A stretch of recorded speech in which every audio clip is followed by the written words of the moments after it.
and welcome to this video where we're going to cover the basics of football. So there's loads of different rules to football, but this video is going to cover the things you really need to know to get started playing. So first things first, the main aim of football, the way that you win the game, is by scoring more goals than your opposition. Okay, so there's two teams. You need to score more goals than the other team to win the game.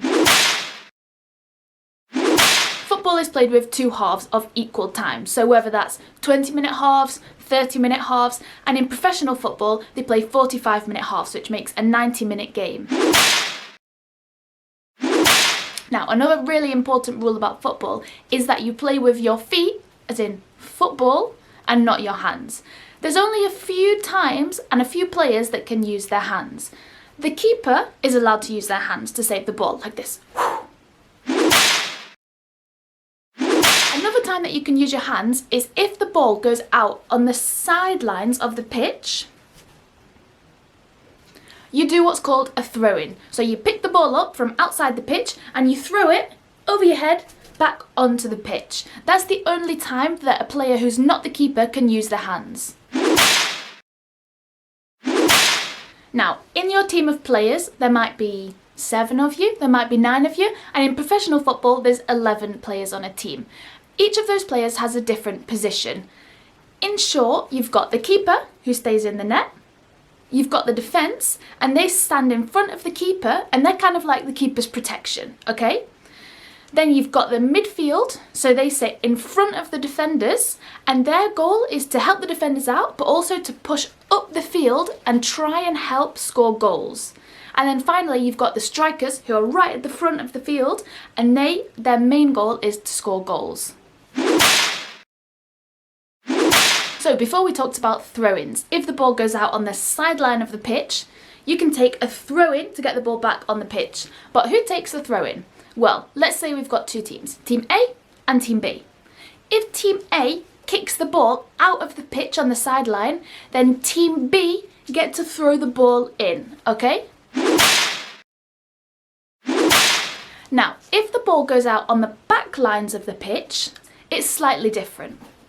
If this is Team A's defensive side, so this is the Team A keeper, and a Team A player passes the ball out on the back line, Team B get what's called a corner, okay? So they will place the ball in the corner of the pitch, and they will cross it in to the box, and hopefully one of Team B's players will get that ball, shoot, and score the goal. Yes!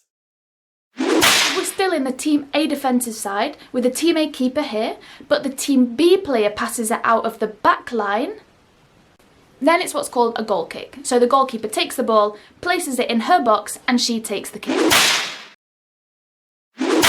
Now, some more things to know about football. There's someone called the referee who's on the pitch in a match, okay? The referee is basically like the person who's making sure everyone does what they should be doing. Now, if, for example, we've got Team A and Team B, someone in Team A picks up the ball and runs across the pitch holding it in the air, the referee will blow their whistle and they will give a card to the player, okay? Now, there's two types of card. You have a yellow card and a red card. A yellow card is kind of like a warning, okay? If you do something bad but not terrible, the referee might give you a yellow card. For example, if you do a tackle on somebody that's quite bad, the referee might give you a yellow card, but it's not too dangerous. You can get 2 yellow cards.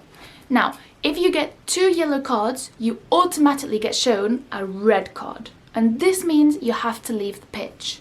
And if you do something really bad straight away, you'll be shown a red card straight away and you will have to leave the pitch. You don't want a red card. Now, if someone does break the rules in the pitch, the referee can give a free kick to the other team. So if a player from Team A breaks the rules, the referee can give a free kick to a player from Team B. A free kick basically means play will stop. You'll get to place the ball down in front of you and take a big kick and pass it to one of your own players. Hopefully that might lead to a goal. Now, if a player does something really bad, like a bad tackle, in the penalty area of their opposition, so let's say Team A are attacking and they're right in the penalty area about to score a goal, and then a player from Team B does a horrible tackle and takes out a player from Team A, the referee will give a penalty. and that means a free shot. So they will put the ball on the penalty spot, and it will be the player who takes a penalty against the keeper, and no defenders allowed. Most of the time, that means that the team will score a goal. So like I said, there are many more rules to football, but these are the basics that you need to know to get started. Now, get your boots on and get playing.